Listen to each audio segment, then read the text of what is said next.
السلام عليكم أصدقائي. بانان مان عاد من جديد لنشر الفتنة بعدما نشر الفتنة وكان يمثل على أنه مروكي يسب الجزائريين بالبنان وبأنهم ما عندهمش البنان وسيدهم متهلي فيهم وعامل لهم البنان.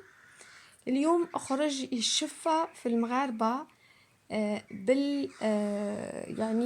بالزلزال، واليوم عامل نفسه بالطبع جزائري ويشفى في المغاربة.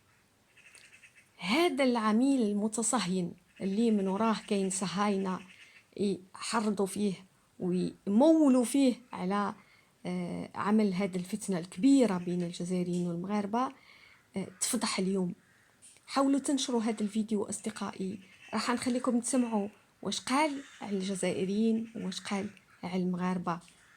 بانان مان صاحب اللحية وصاحب الرايتين. سلام. بنان بنونا البنينة، الراية الحمراء، البنان